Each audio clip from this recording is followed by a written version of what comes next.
Alright, so this week we went over decision making, creativity, and innovation.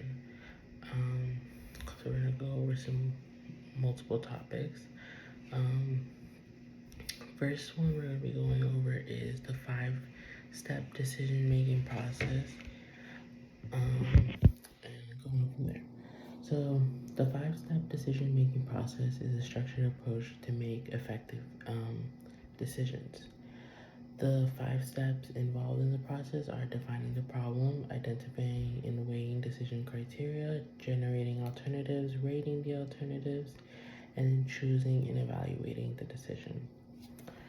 Now, with these 5 steps, there is one step that kind of stands out more in the whole process and is said to be the most important step of the whole process, and that is defining the problem. Now, why is it the most important step of the 5-step decision making process? Multiple reasons. One, it's the main foundation of the whole process. Um, it is what gets accurate findings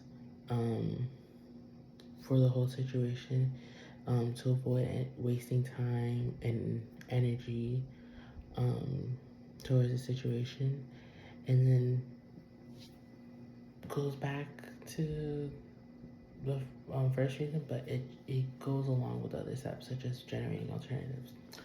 So defining the problem. You can't bake a cake without cake mix. Sorry, I didn't bake a cake. Or yeah, I think that's the best way. So how are you going to be able to solve a problem without identifying and defining what the problem is? So defining the problem is very important because you won't know what you're trying to solve. What's the problem that you're trying to solve? Along with that, once you identify and define the problem, you'll automatically start working and do your research, and find alternatives and find options on how to resolve the problem. Once you know what the problem is and the problem has been defined, you're more likely to find accurate information, research, and alternatives that could best resolve the problem. But say the problem isn't defined, you basically, and say the problem isn't defined, and you just start the research, not knowing what the exact problem is. You're wasting time doing extra work, and then once say the problem is defined after you already started research, you have to go back to square one and start over. So that's why defining the problem is the first step and is the most important step. And also, like I said, it's the main foundation. So it goes along with the other steps. The other steps can't go forward without the first step, such as generating alternatives. You can't generate any alternatives, find any options without defining what the real problem is in the situation at hand. So once again, this is why the first step, defining the problem, is the most important step of the 5-step decision making process. Next topic we're going to be going over is satisficing. I think I said that correctly. Satisficing is best explained in short terms: coming to a good enough decision rather than coming to the best decision for a situation. Now, with satisficing, it's the best approach to take in certain situations, but not all situations, which we'll go over. Some appropriate scenarios / situations where satisficing is appropriate to use is time constraint environments, such as customer service, or we'll go over example party planning. Definitely helped plan a lot of parties in my, in life. And, of course, in any type of planning situation or party planning, there is an emergency or something doesn't go right. So in that case, you have to make a quick minute decision and come up with something to find an answer or resolve a problem. So for example, say it's a birthday party and the cake has multiple layers and the first layer dropped. It's kind of too late to go back to the bakery and order another cake, especially if the party's about to start in a couple of hours. So instead of trying to get a new cake and, get backtracked on the whole planning process, something that I would do is just forget the first layer, get some extra cream, buttercream, whipped cream, or whatever it is, and just smooth it around on the layer. This is the second layer that's missing piece, and just make it, say it's a 3-layer, I'm gonna make it a 2-layer cake now. Why? Because that's good enough for the situation at hand, because we can still go forward with the birthday party, not get backtracked, and still have cake. So yeah, in any time constraint environments, satisficing would be an appropriate approach to take, because like I said, you're just coming to a good enough decision, not the best. And it's more like an emergency response. You're responding urgently to the situation at hand or emergency at hand. Now, like I said, satisficing, there are some situations where it's not the best approach to take. And one of them, I have another example, would be healthcare and medical decision making. So, I work at a doctor's office. So, I've experienced and witnessed, the doctors diagnosing patients.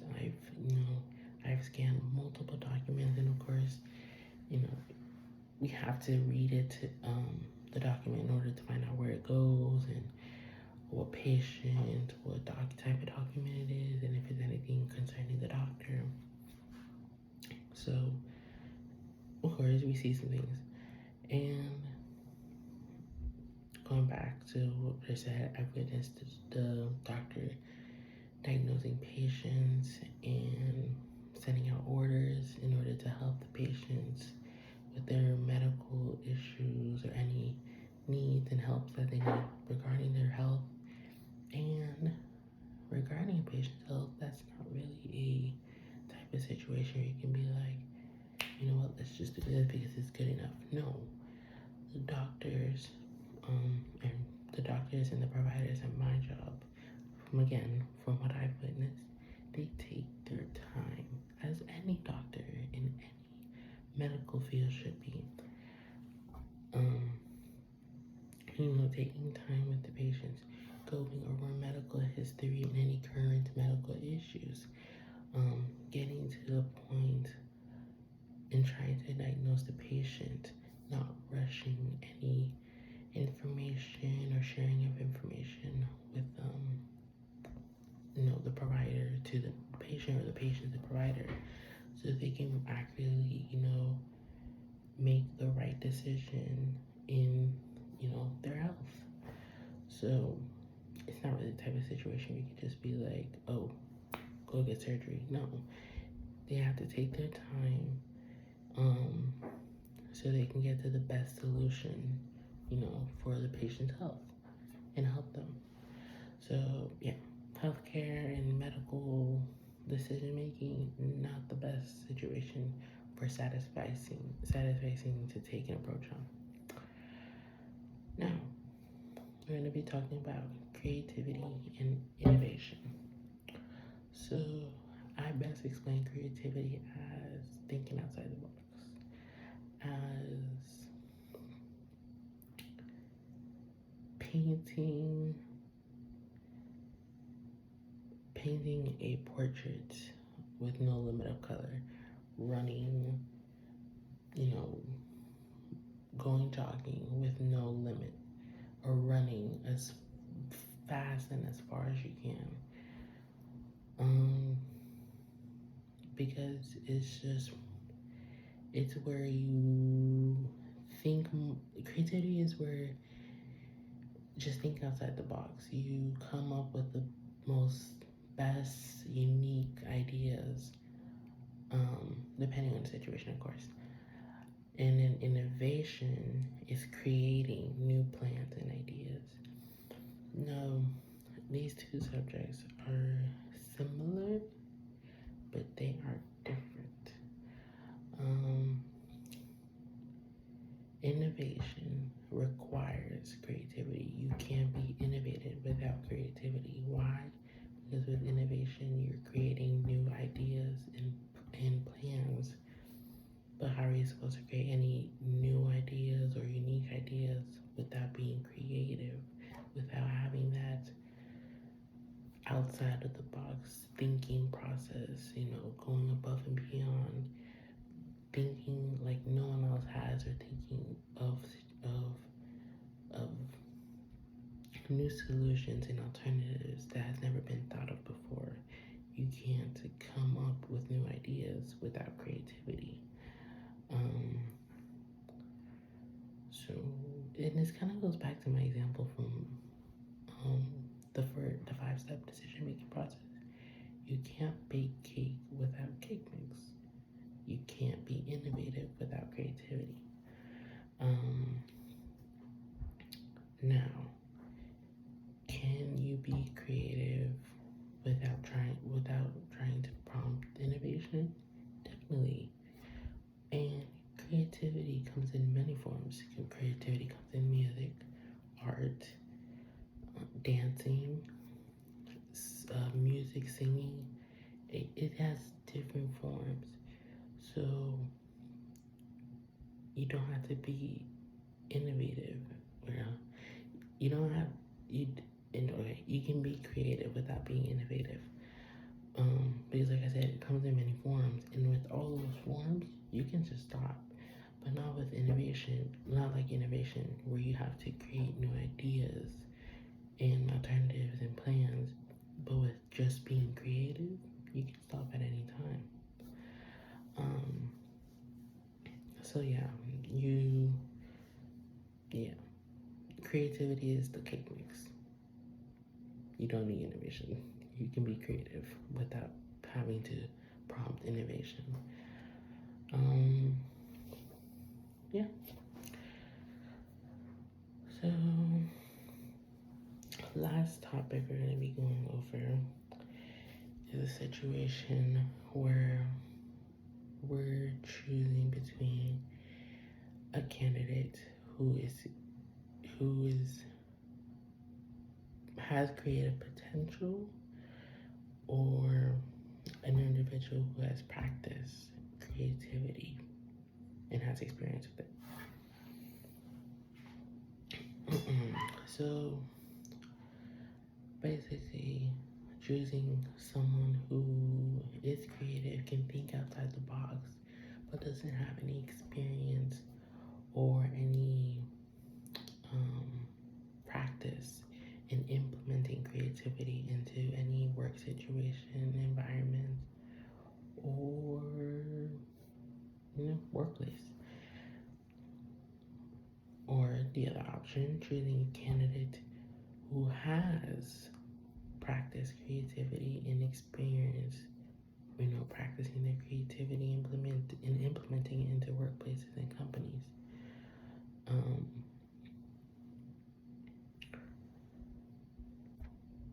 But has less creative potential. Now, this is kind of tricky, and it's definitely depending on a company's workplace environment, goals, objectives, um, to choose which candidates they'd rather prefer and want to help grow their company. So, in a startup companies or beginning company, new company, um, the individual that has potential to be creative or creative potential would be more looked upon because they have the potential to create new ideas and bring new perspectives to the workplace, and help boost the company, help improve the company, help think of new ideas to grow the business. Um, but now for the other candidates who has practiced creativity and experience implementing creativity into a workplace, um, but lacks a little creative potential,